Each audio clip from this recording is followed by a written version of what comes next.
Hello students, good morning.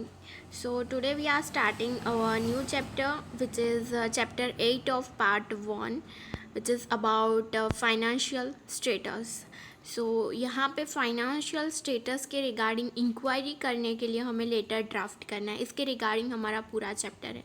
तो इसके आगे के चैप्टर हमने डिस्कस किया about order, about inquiry about goods, quality of goods. Then हमने ऑर्डर प्लेस ऑन करने के लिए लेटर कैसे ड्राफ्ट करते हैं वो देखा. एंड ऑर्डर के बाद अगर कोई प्रॉब्लम होती है तो उसके रिगार्डिंग हमने कंप्लेन, क्लेम लेटर देखा. एडजस्टमेंट के लिए लेटर कैसे ड्राफ्ट किया जाता है वो डिस्कस किया. तो अब ये नेक्स्ट जो पार्ट आता है वो है इंक्वायरी रिगार्डिंग फाइनेंशियल स्टेटस. तो जब हम order as a customer order place on करते हैं और जब हम गुड्स रिसीव करते हैं, गुड्स की डिलीवरी रिसीव करते हैं सप्लायर के थ्रू, तो उसी टाइम हम जो पेमेंट है वो नहीं करते बिकॉज़ यहाँ पे जो ऑर्डर होता है वो बल्क में होता है, जो डिलीवरी होती है गुड्स की वो बल्क में दी जाती है. तो वहाँ पे कस्टमर एंड सप्लायर के बीच में एक रिलेशन बिल्डअप होता है और उस रिलेशन की वजह से जो सप्लायर है वो जो कस्टमर है या फिर जो क्लाइंट है उसको क्रेडिट देता है, गुड्स क्रेडिट पे देता है. तो जब आप गुड्स परचेज करते हो तो जब उसकी डिलीवरी रिसीव करते हो तो उसी टाइम आपको पेमेंट नहीं करना होता है. पेमेंट करने के लिए आप थोड़ा टाइम ले सकते हो और सप्लायर के साथ उसके रिगार्डिंग आप डिस्कशन करके टाइम पीरियड मांग सकते हो. जब आपने रिसीव किया उसके मंथ के बाद आपको थोड़ा पेमेंट करना है, एट अ टाइम थोड़ा पेमेंट करना है और थोड़ा पेमेंट मंथ के बाद करना है. तो ऐसे डिस्कशन करके आप ये अवेल कर सकते हो. तो ये हुआ purchase of goods on credit. तो ये क्रेडिट क्या है?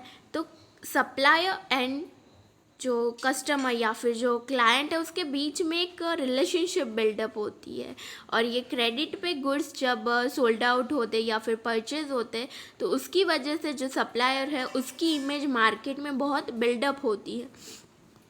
तो क्लाइंट के पॉइंट ऑफ व्यू से ये तो अच्छी बात है, बट क्या सप्लायर के पॉइंट ऑफ व्यू से ये अच्छी बात है कि सारे गुड्स क्रेडिट पे देना? तो फिर ऐसे सर्कमस्टांसेस आ सकती है कि कोई पेमेंट ना भी आए और बहुत डिले करे. तो उस टाइम उस पॉइंट ऑफ व्यू से अगर सप्लायर थिंक करे तो उसे क्या करना चाहिए कि गुड्स को बेचने से पहले, क्रेडिट पे बेचने से पहले जो क्लाइंट है उसके रिगार्डिंग पूरी डिटेल्स ले लेनी चाहिए कि जो क्लाइंट है उसका बिजनेस कैसा है, वो फाइनेंशियली स्टेबल है या फिर नहीं है, उसको क्रेडिट पे गुड्स दिए जाएंगे तो फिर वो पेमेंट करेगा या फिर नहीं करेगा, और पेमेंट करेगा तो कितने पीरियड में वो कर सकता है. तो उसके लिए सप्लायर क्या करेगा कि जो मार्केट है उसमें जो क्लाइंट है उसकी इमेज कैसी है, तो दूसरे जो बिजनेसेस होते हैं उनको पूछ सकते हैं कि ये क्लाइंट की इमेज कैसी है, वो रीपेमेंट किस वे में करते हैं. अगर अच्छी है तो क्रेडिट पे गुड्स दिए जा सकते हैं. बैंक से पूछेगा जो क्लाइंट है उसके जो अटैच बैंक होगी, इंस्टीट्यूशन होगी, उसके पास क्लाइंट की पूरी कुंडली होगी कि उसके पास उसकी फाइनेंशियल स्टेबिलिटी कितनी है. बैंक को वो सब कुछ पता होगा तो सप्लायर बैंक को भी कांटेक्ट कर सकता है. तो इस वे से सप्लायर जो क्लाइंट है उसके बारे में डिटेल्स निकाल सकता है और उसके बाद उसे डिसीज़न लेना चाहिए कि गुड्स क्रेडिट पे देने चाहिए या फिर नहीं. और वन पॉइंट ये भी आता है कि गुड्स क्रेडिट पे क्यों दिए जाते हैं. तो ये जो गुड्स है वो बल्क में प्रोडक्शन होते हैं, बल्क में डिलीवरी दी जाती है. तो किसी रिटेलर या फिर स्मॉल बिजनेसेस के लिए ये पॉसिबल नहीं है कि उतनी बड़ी अमाउंट एक ही टाइम पे वो दे दें. तो दैट्स वाई सप्लायर उन्हें ये थोड़ी अवेलेबिलिटी देते हैं और कस्टमर के साथ उनकी इमेज भी अच्छी होती है, रिलेशनशिप भी अच्छे बिल्डअप होते हैं ताकि नेक्स्ट टाइम भी वो वहीं से परचेस करे गुड्स. तो इस पॉइंट ऑफ व्यू से क्रेडिट पे गुड्स दिए जाते. ओके, सो ये हमारा पूरा चैप्टर इसी पे रिलेटेड है कि हम ये जो क्लाइंट है उसके रिगार्डिंग उनकी फाइनेंशियल उनकी फाइनेंशियल स्टेबिलिटी कितनी है उसके रिगार्डिंग हमें डिटेल्स चाहिए, तो उसके रिगार्डिंग हमें लेटर कैसे ड्राफ्ट करने उसके रिगार्डिंग हमारा ये चैप्टर है। ओके, तो पहले उसका इंट्रोडक्शन देखते हैं। The scope of trade of commerce has expanded amazing due to immense means of communication, effective use of advertisement, various type of research in business and increase in purchasing power of people।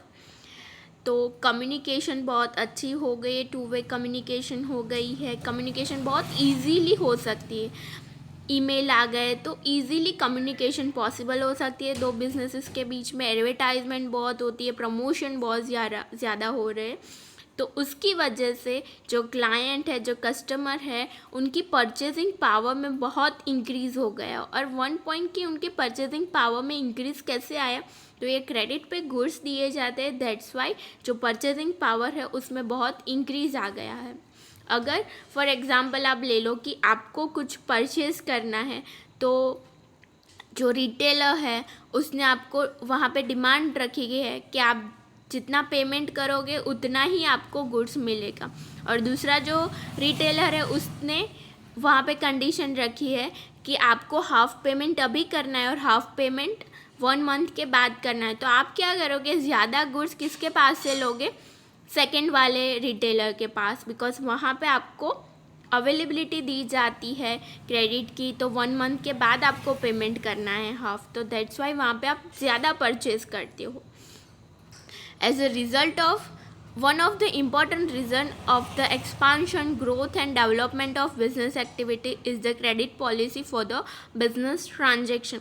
तो ये credit policy के वजह से business में बहुत increase आया है, जो ट्रांजेक्शन होते थे वो बहुत ज़्यादा होने लगे। As a result of this policy, the sale activity has increased rapidly। तो sales बहुत increase हो गए। Due to this policy, it has become easier for a seller to find customer। तो इसकी वजह से कस्टमर ज़्यादा आ रहे हैं, सेलर को बहुत कुछ करना नहीं पड़ रहा है, बिकॉज उसके पास ऑलरेडी ये पॉलिसी है, उसने ये पॉलिसी प्रमोट कर रखी है, तो उसकी वजह से क्या होगा, कस्टमर ज़्यादा अट्रैक्ट होंगे।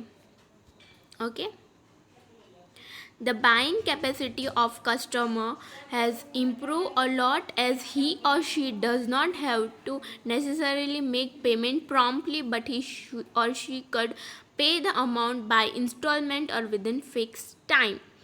तो परचेजिंग पावर में इंक्रीज़ क्यों आया, बिकॉज जो बायर है उसको इमीडिएटली कुछ पेमेंट नहीं करना है, वो इंस्टॉलमेंट में पेमेंट कर सकता है, तो उसकी वजह से परचेसिंग पावर बहुत इंक्रीज हो गया है बायर का। Okay, thus it is beneficial to both the seller as well as purchaser.